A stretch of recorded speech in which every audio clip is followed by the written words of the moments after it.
Bonjour Anne Toulouse. Bonjour à tous. Merci d'être avec nous ce matin sur l'antenne de Radio Classique. Vous êtes journaliste, essayiste franco-américaine, spécialiste des États-Unis. Un président en première ligne sur le dossier ukrainien, même s'il ne sera pas à Istanbul visiblement aujourd'hui. Un président qui normalise ses relations avec la Syrie, qui consolide ses relations avec les pays du Golfe. Quelle partition Donald Trump a, selon vous, joué ces derniers jours ? D'abord, il a fait un coup énorme que personne n'a vu venir. C'est la normalisation des rapports avec la Syrie.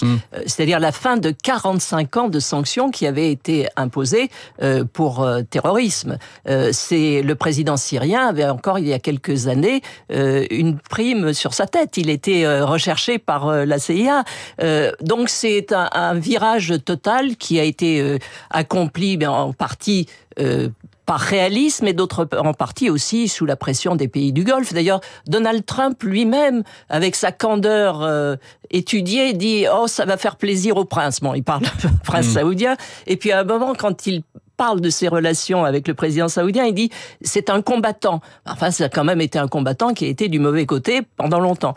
Alors, c'est la méthode Trump parce que Trump a beau avoir été élu à 2 reprises comme président, il en est quand même dans sa 5e année à la Maison-Blanche, il reste ce qu'il a toujours été, c'est un homme d'affaires.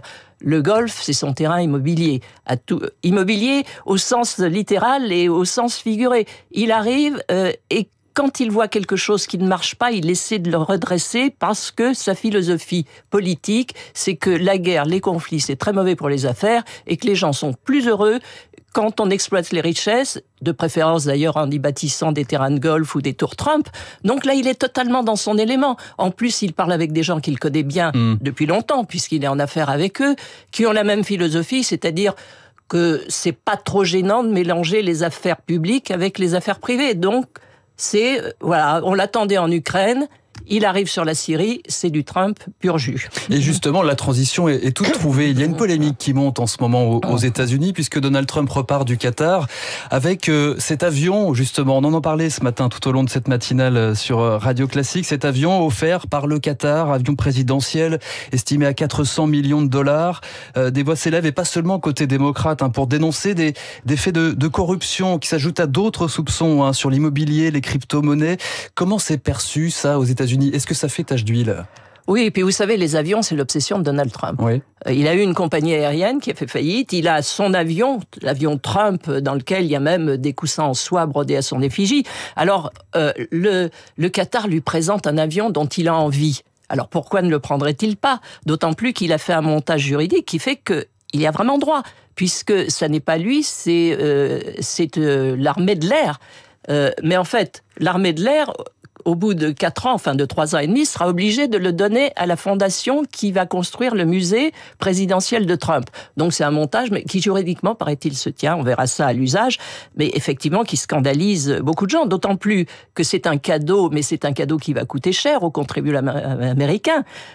Puisqu'il va falloir totalement le sécuriser. Il va falloir refaire pratiquement tout l'intérieur. Alors on dit il y a de la moquette superbe, mais enfin je ne sais pas si elle va résister au câblage qu'il va falloir. Donc oui, même chez les Républicains, ça fait désordre. Alors il faut dire que c'est aussi une pierre dans le jardin de Boeing. On espère qu'ils seront plus diligents pour les commandes du Qatar, parce que Boeing devait livrer un nouvel Air Force One, parce que les avions qui servent à la présidence sont vieux, ils ont 40 ans, il fallait les remplacer, et pour des raisons qui tiennent au problème de structuration de Boeing, ces avions ont 2 ans de retard. Donc Donald Trump est un homme logique, il est allé chercher ailleurs. Et ça, parce que vous connaissez très bien cette société américaine, comment c'est perçu ? J'y vis. Vous y vivez, vous êtes franco-américaine, comment c'est perçu ? Vous parliez du contribuable, justement. Ça peut être handicapant pour Donald Trump, ça, par exemple. Oui, parce que on voit pas. D'abord, c'est humiliant pour les Américains qu'on soit obligé d'aller chercher un avion dans le Golfe. Pourquoi ne pas prendre... Enfin, c'est l'avion national. C'est comme si la France allait chercher l'avion présidentiel, je ne sais où. Donc, c'est vrai que c'est un peu humiliant. Et puis, on sait très bien que la présidence n'a pas à accepter de cadeaux. Je crois même qu'il y a une limite qui doit être à quelques centaines de dollars. Et c'est inscrit dans la Constitution également. Ouais. Non, c'est pas dans la Constitution, c'est dans les usages. Dans les usages. Oui. Non, mais ce qui est dans la Constitution, alors là, je pourrais pas vous le dire de mémoire, mais c'est qu'il ne peut pas y avoir d'influence financière étrangère. Donc non, mais même les républicains au Congrès sont atterrés. Et je pense, alors vous avez une partie des gens qui votent pour Trump, ce qu'on appelle MAGA. Ceux-là, quoi que fasse Trump, ils vont trouver que c'est très bien. Il a arraché un avion au Qatar, il mérite, il en a envie, il peut l'avoir. Je pense que le pays n'est pas content de ce genre de choses. C'est la partie de Donald Trump qui exaspère, mais dans le même temps, il ramène des milliards de dollars de contrats au pays, des milliers d'emplois. Alors, on peut dire que ça va faire passer ça. Mais quand on entend la porte-parole de la Maison-Blanche dire qu'il n'y a absolument pas de conflit d'intérêts, bon, on tentait de penser qu'on se moque du monde. Anne Toulouse, les États-Unis s'invitent également en ce moment au Festival de Cannes avec cette prise de parole lors de la cérémonie d'ouverture de l'acteur américain Robert De Niro. Une palme d'honneur et un brûlot anti-Trump, sans le nommer, c'était mardi dernier.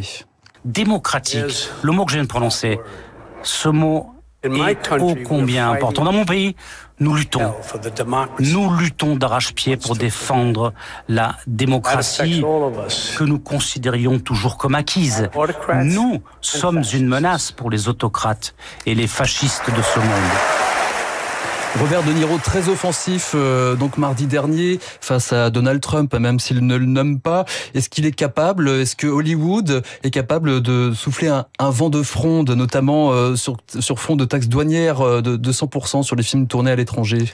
Alors, est-ce qu'Hollywood est capable de lancer un vent de fronde aux États-Unis ? Il ne prêchera que les convaincus. Ça a plutôt l'effet inverse, puisqu'on l'a vu pendant la campagne de Kamala Harris, on lui a parmi les raisons qui sont avancées pour son échec, il y a le fait qu'elle était entourée de tout Hollywood et que la plupart des Américains pensent que ceux qui les gouvernent sont les politiques et non pas Hollywood qui est à 99,99% à la gauche du Parti démocrate, mais qui se mêle beaucoup de politique. Mais enfin, vous me direz, comme les hommes politiques se mêlent beaucoup de spectacles, c'est à peu près égal.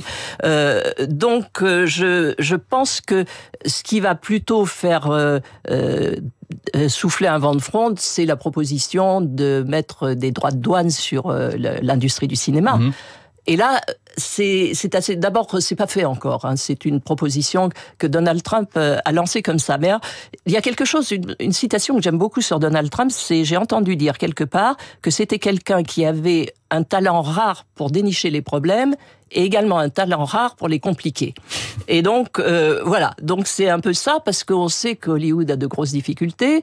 Ils ont perdu pratiquement en 5 ans la moitié de leur capacité de production, même avant les incendies, parce que la Californie est très chère, l'électricité est très chère, c'est très mal organisé. La plupart des producteurs vont tourner à l'étranger, notamment dans des pays anglophones comme l'Australie, parce que ça leur coûte en gros 30% de moins cher.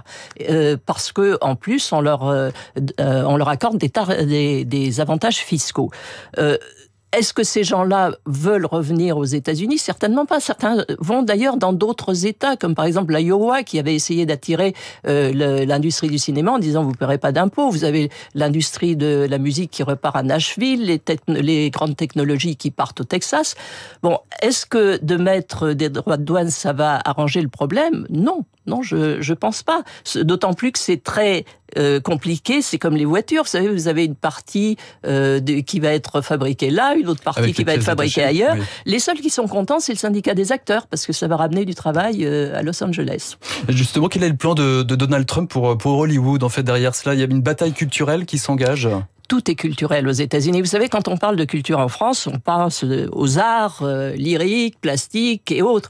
Aux États-Unis, tout est culturel, c'est-à-dire c'est la façon dont vous vivez. C'est une guerre de culture. Alors, par les extrêmes, parce qu'au milieu, il y a des gens qui sont peut-être relativement indifférents à ça, mais quand même, aux États-Unis, vous buvez du vin blanc, vous êtes progressiste. Vous buvez de la bière, vous êtes républicain. Vous allez faire vos courses chez Walmart, la grande chaîne de supermarchés, vous êtes de droite.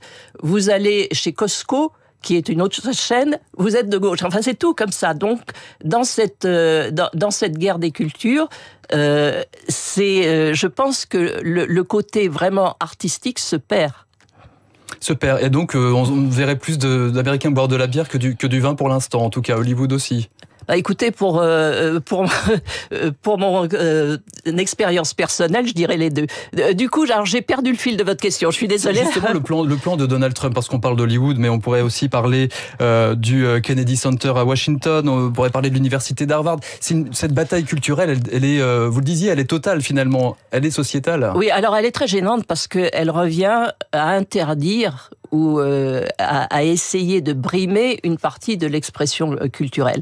Mais ça ne date pas de Donald Trump. Je dirais même que ça fait partie des choses qui ont amené Donald Trump au pouvoir. C'est-à-dire qu'il y a eu avant le mouvement woke. Et on peut dire que la société américaine, d'ailleurs, a toujours été d'une faction contre une autre et a été toujours assez répressive dans la façon de vivre. Je crois que c'est dans l'ADN des Américains d'expliquer à leurs prochains comment vivre, de le remettre dans le droit chemin. Vous avez eu la prohibition, vous avez eu le macartisme, et puis vous avez eu le mouvement woke, auquel j'ai d'ailleurs consacré un livre il y a 2-3 ans, parce que ça avait vraiment pris en main la société américaine. Et on voyait dans les universités, il y avait des professeurs qui ont perdu leur emploi parce qu'ils ne parlaient pas dans la ligne, alors qu'à l'époque était plutôt à gauche, qui était totalement identitaire, et qu'on a vu notamment dans les universités. Et donc le balancier est parti dans l'autre sens, et il est parti avec toute la vigueur que Trump peut impulser à un mouvement. Je dirais que ce qui est gênant cette fois-ci, c'est que ce ne sont pas des initiatives individuelles. Ça vient du sommet de l'État où on dit « mais attendez, vous allez retirer tel livre d'une bibliothèque, le Kennedy Center, on va le reprendre en main ». Alors là, c'est quand même assez compliqué. C'est une salle de spectacle à Washington qui a été construite un peu hâtivement en hommage au président Kennedy après sa mort, et qui a de plus en plus dérivé, je dirais, vers des spectacles inclusifs, populaires, communautaires. Donc, si vous voulez, Donald Trump dit, bon, on va plutôt mettre Dolly Parton plutôt que le brunch des drag queens, qui est un exemple qu'il a pris. Voilà. Donc, vous voyez, et avec beaucoup d'excès des deux côtés, donc c'est très, très difficile aux États-Unis d'arriver. C'est pas le pays de la modération, c'est ça le problème. Pas le pays de la modération. Anne Toulouse, merci beaucoup d'être venue ce matin à l'antenne de Radio Classique. Je rappelle le titre de votre dernier livre, L'art de Trumper, ou comment la politique de Donald Trump a contaminé le monde. C'est publié aux éditions du Rocher. Bonne journée à vous. Bonne journée à vous aussi. Et à bientôt. Merci. 8h27 dans un instant. Esprit libre, le journaliste et essayiste François-Olivier Gisbert avec nous juste après la revue de presse